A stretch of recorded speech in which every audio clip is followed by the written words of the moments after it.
You're listening to the Modern Therapist Survival Guide, where therapists live, breathe, and practice as human beings. To support you as a whole person and a therapist, here are your hosts, Curt Widhalm and Katie Vernoy. Welcome back, Modern Therapists. This is the Modern Therapist Survival Guide. I'm Curt Widhalm with Katie Vernoy, and as always, thank you for being a listener. And if you wouldn't mind doing us a favor, wherever you're listening to us, please leave us a rating and a review. It definitely helps us out. And we are back into the world of making your websites pretty and good for the clients that you want. And we are joined by Kat Love.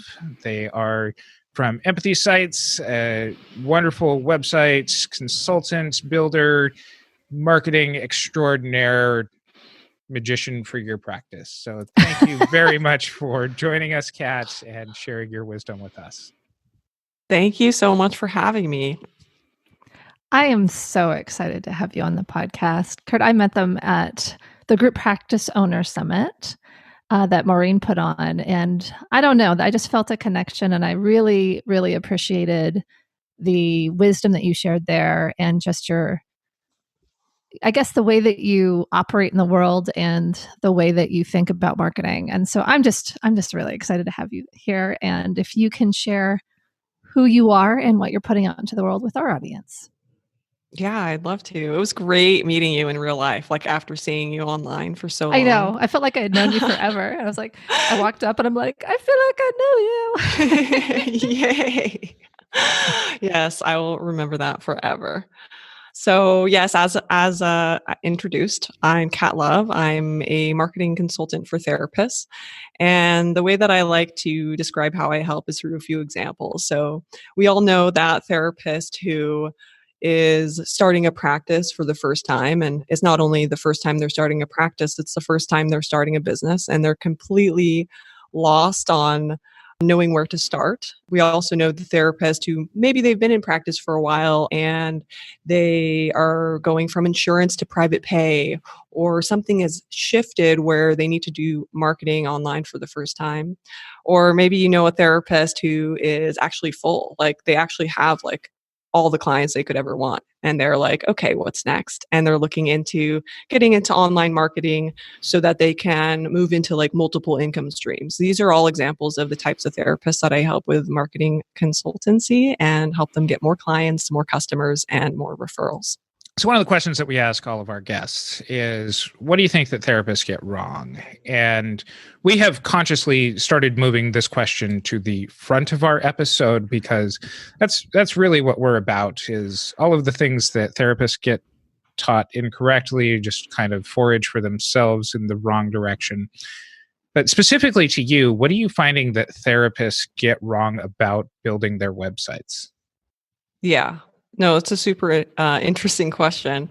I think I would kind of bring up 3 different hurdles that therapists have to jump over in order to get or create a really great website. The first hurdle is kind of around mindset.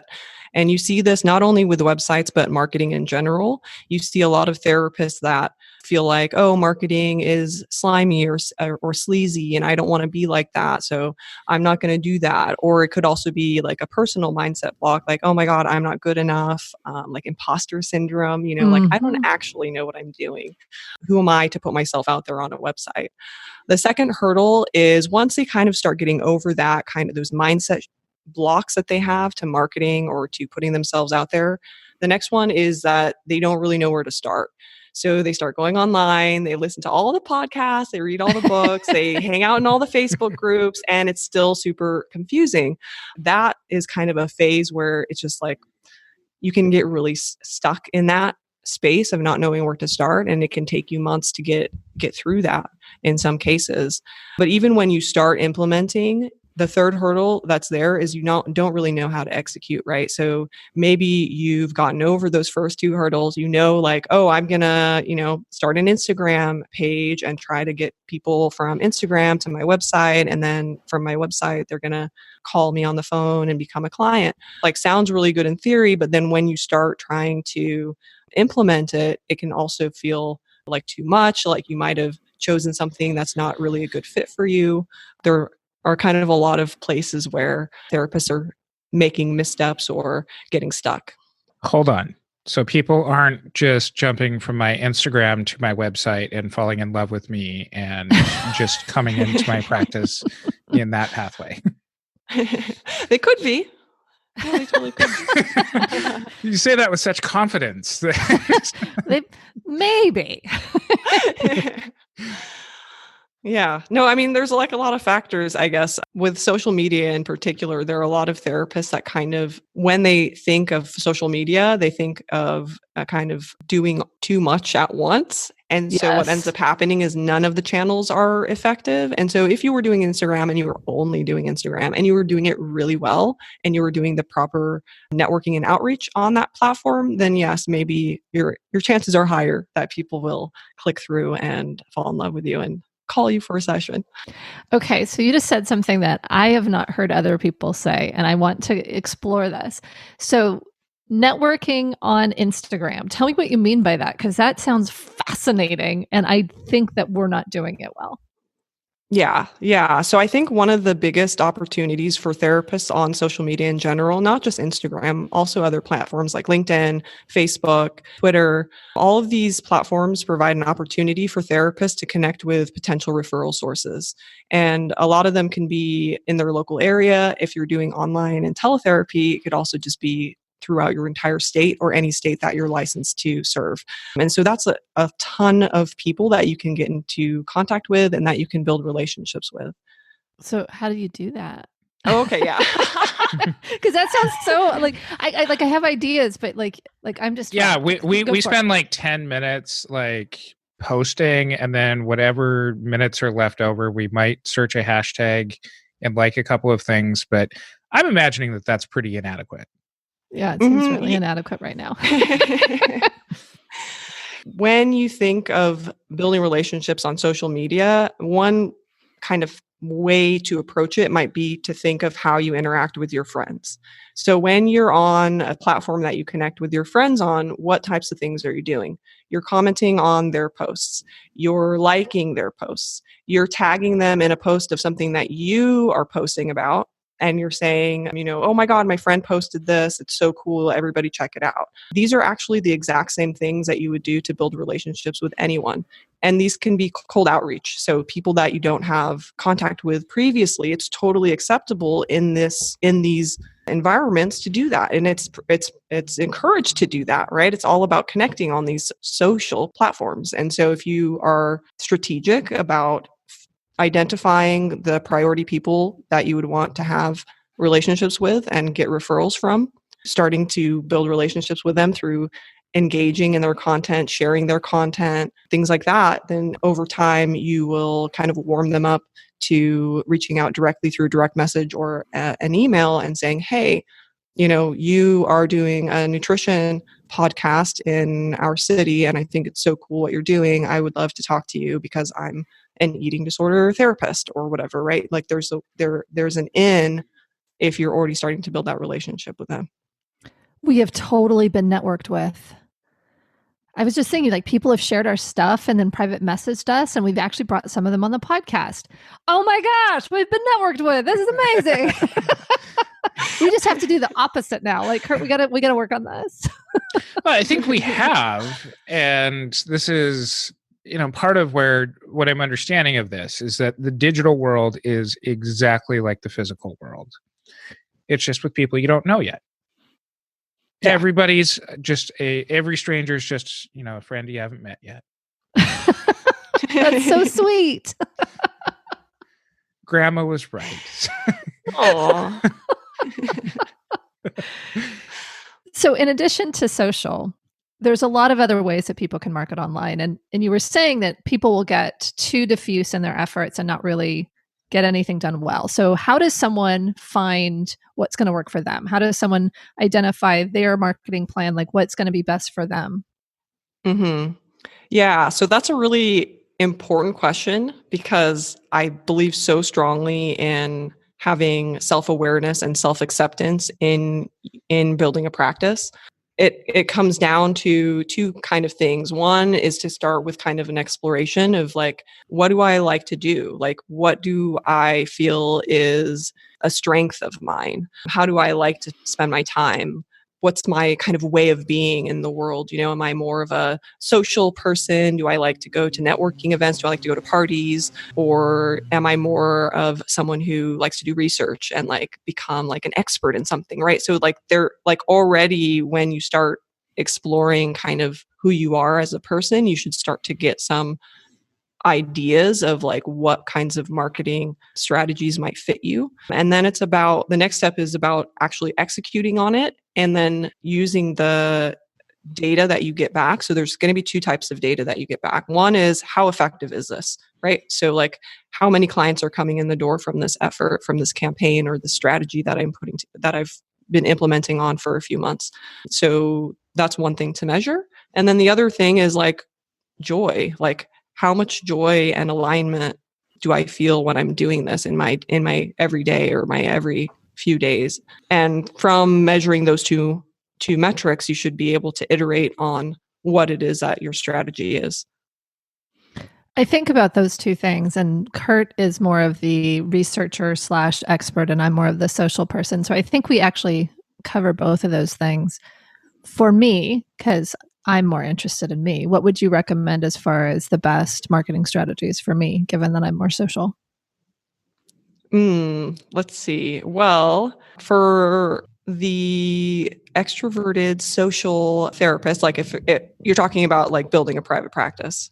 Sure. Yeah, let's go with that one. So I suggest more community level marketing usually. So stuff where you are out in the community and you're face to face with people. So that can look very similar to what I was kind of explaining with building relationships online, but you would do them in real life.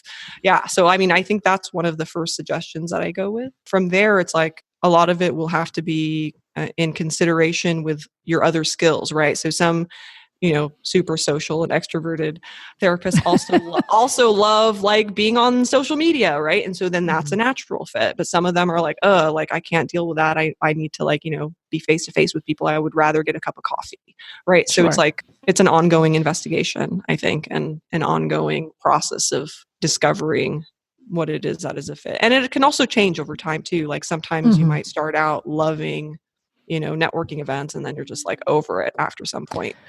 Wait, did you just like read my mind? Because I did tons and tons of networking when I first started, and now I'm like, I'm not that fussed about the quarantine. Like, I'll network online. I'm good. Yeah. I think that this speaks to some of that self-awareness level, which, this is all of, millennia of philosophy being boiled down into a good little soundbite of business advice. But we're all only as self-aware as we actually can be. And while other people may have a little bit of more awareness about us, and trust me, I'm not going into a deep philosophical discussion. There's probably it sounded like it though, like it totally did. Like you were going to say something deep and philosophical. Like, what are you talking about? Midway to just temper expectations on this. But with something like this, where it's like, okay, Katie's not wanting to go out and do all of the networking things right now, I think also comes at a certain point when you're the one on the more established side that people want to network to and get something out of your expertise. And it's not necessarily about the gains that you're necessarily making. And I think that this is part of what Kat was referring to earlier, as far as kind of the return on the efforts that you're doing and the joy that it brings you, is emphasizing the efforts and concentrating the efforts on what does work for you. And if I'm hearing both of you correctly, this is then being able to challenge yourself to the next space where it does afford you those gains.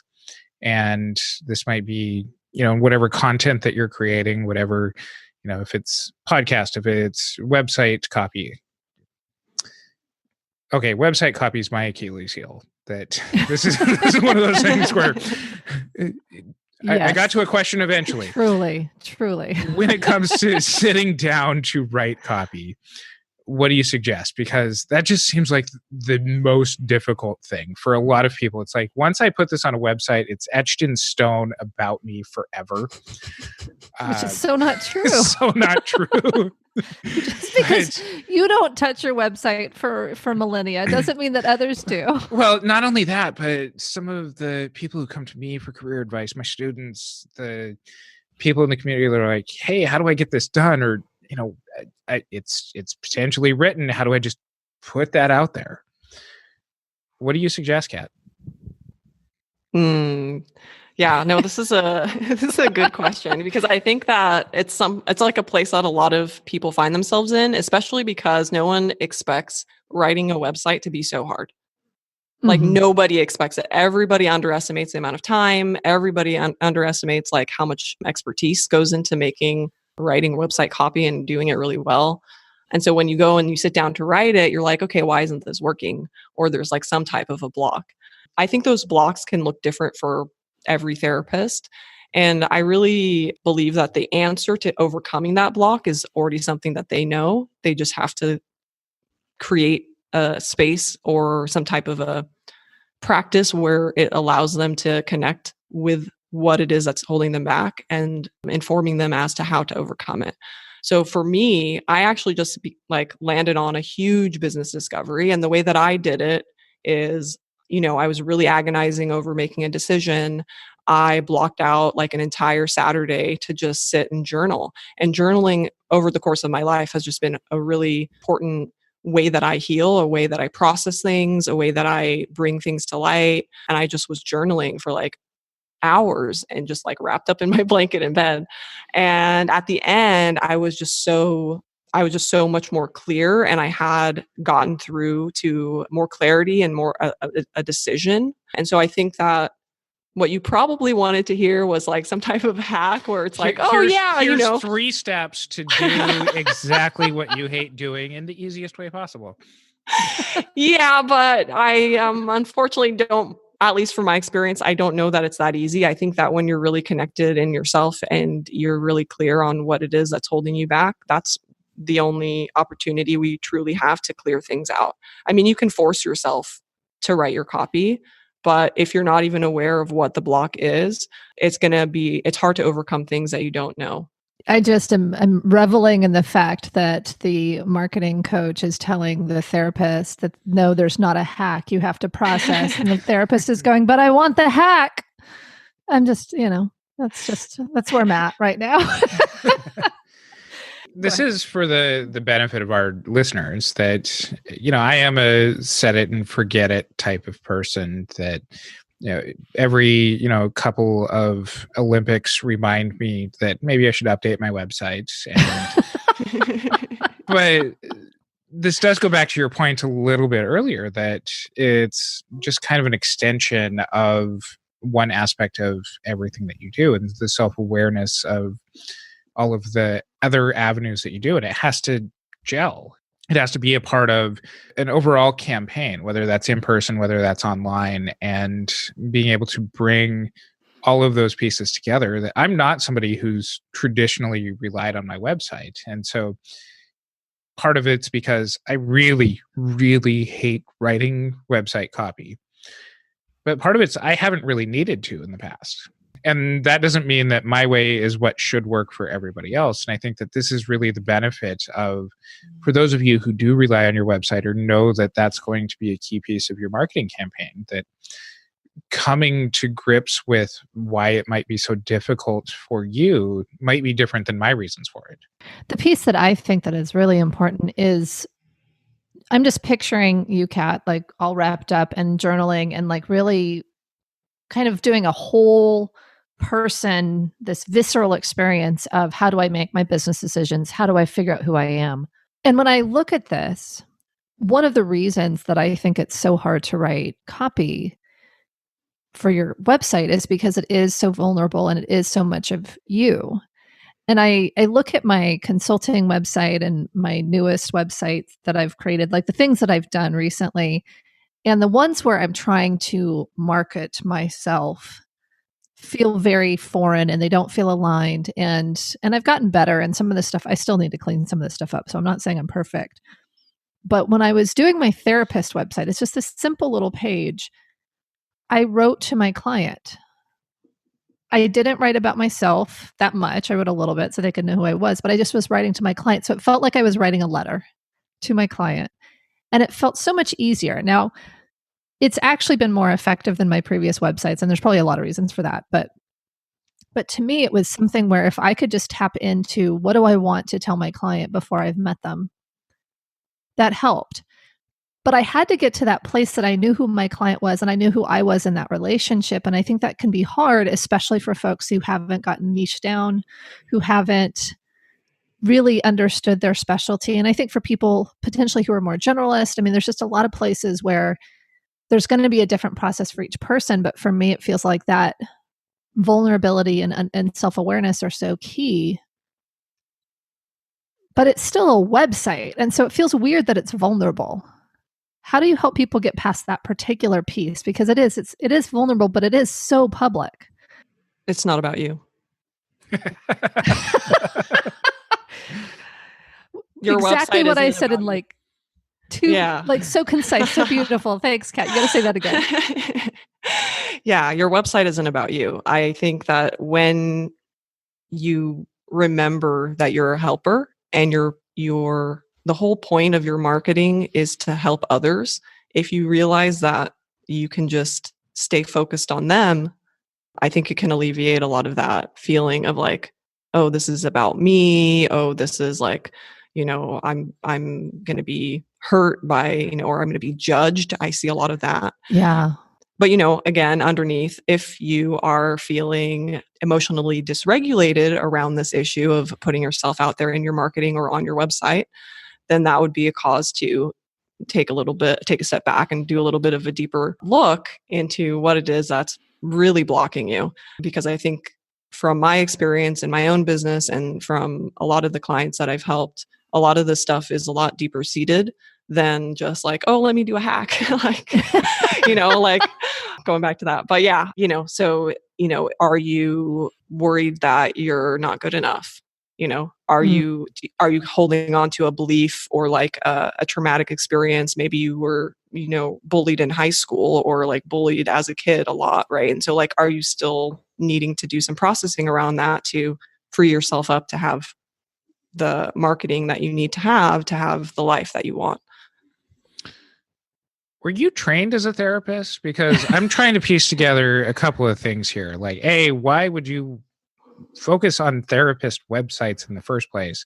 And then B, managing therapists in the way that you have, you're managing both of us in just this very therapeutic way. That how did you end up where you are and really being able to be so good at it? Because I imagine that a lot of therapists have a lot more hangups in putting out website content than people from a lot of other professions. Mm-hmm. Yeah.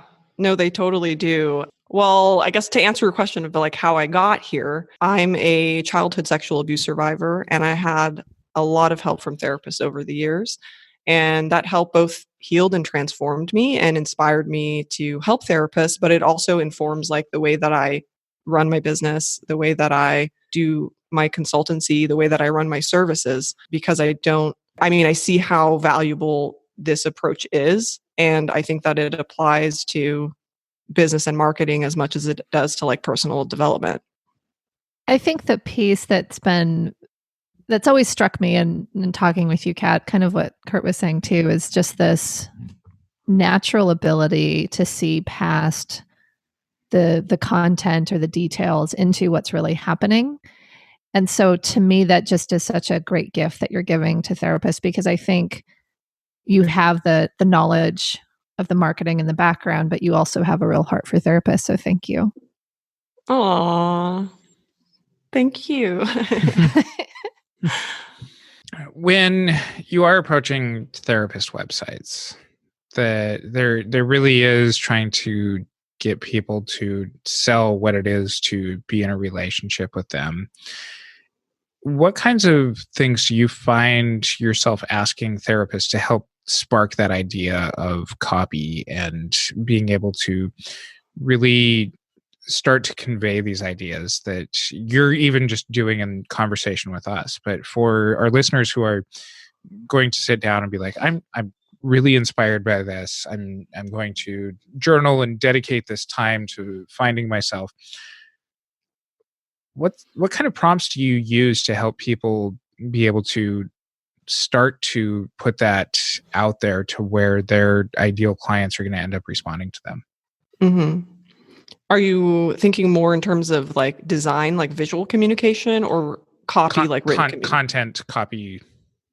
There are a few key things that I think need to come through in website copy in order to make it effective. One thing is that you really need to speak to your client's pain points. And I see a lot of therapists kind of avoiding talking about the pain too much because they think that it's going to be like triggering, or like, oh no, I don't want to like cause them to think that this is their problem, right? Or like to make it too like suggestive, like, oh, this is what you're struggling with, isn't it? But actually, it turns out that when you really openly and thoroughly talk about somebody's pain points, what happens is they feel seen.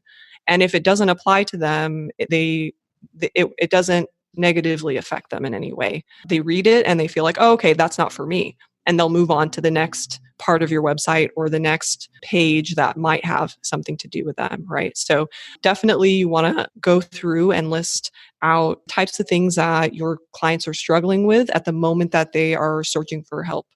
Another really important piece is to talk about the benefits of therapy and the benefits of specifically with you, right? So every therapist has their own approach to doing therapy and their own, even like the modalities that they do. Don't necessarily go into like an educational definition of the modalities, but talk about what the benefit of using it might be, right? So for instance, EMDR, like it allows a therapist to go into really deep healing. And so what does that look like? And what is the benefit of doing that with you specifically? And I think another part of this benefit piece is to think in terms of what makes you unique as a therapist. A lot of therapists feel like they don't want to talk about themselves in their copy, but it's so important to do so. But the way that you can do it that perhaps feels a little bit less like salesy, like, hey, look at me, is more about the overlap in between what it is that your incoming clients desire in a therapist and then what it is that you offer in that space. So it's like, for instance, some therapists are really, really motivating. And a lot of clients are really seeking that. So how can you communicate that in your website copy? Like, I'm a really motivating therapist. You're going to leave our sessions like feeling like you can take on the world. You're going to be able to manage that stress. You're going to be able to fight those, bouts of depression, right? And so there's a whole voice and a whole way of speaking that you can bring into it that makes sure that you're communicating that special way that special space that you provide for people. I know that for myself, I discovered a lot of that through listening to my clients, what they talked about, how I was different, especially because I did group therapy for a while. So they're like, you're different than my individual therapist in this way. And so I was able to kind of see those differences. For some therapists, I don't think they have that self-awareness. How do you help them get to the place where they can identify how they show up in the room to be able to put that into the copy? No, I actually really, really love your own process of having listened to your clients and gotten that information about yourself that way. That's actually an exercise that I do recommend for people or small business owners or therapists that are in that space of, like, who am I? Like, I don't know what's so special about me.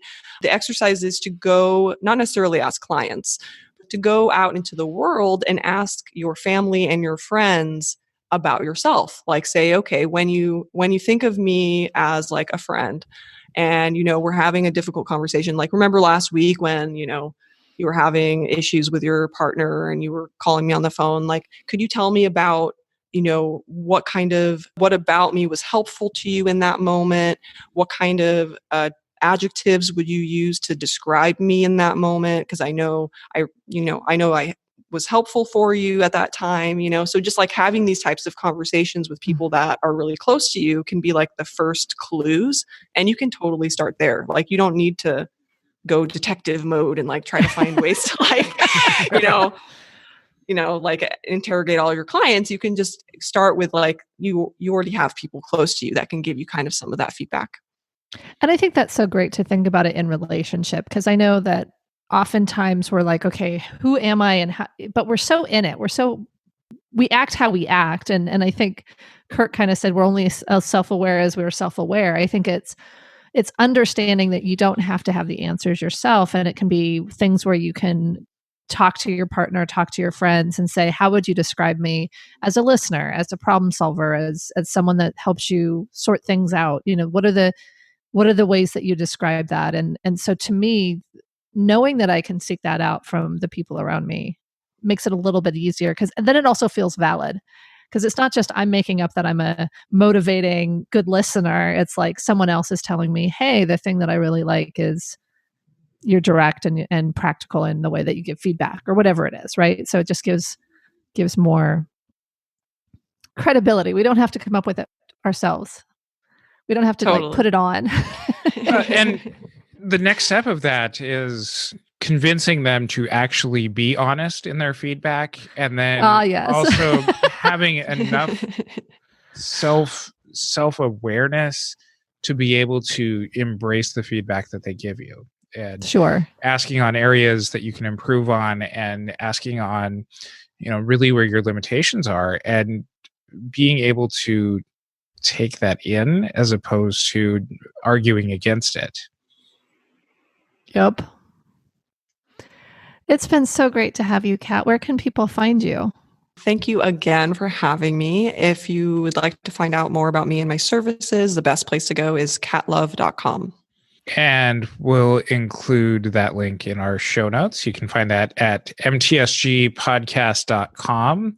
And while you're over there, you'll find all of the wonderful things that Katie and I are working on, putting on out there, including the fantastic Therapy Reimagined conference. And check out the website for the most up-to-date details. And until next time, I'm Curt Widhalm with Katie Vernoy and Kat Love. Thank you for listening to the Modern Therapist Survival Guide. Learn more about who we are and what we do at mtsgpodcast.com. You can also join us on Facebook and Twitter. And please don't forget to subscribe so you don't miss any of our episodes.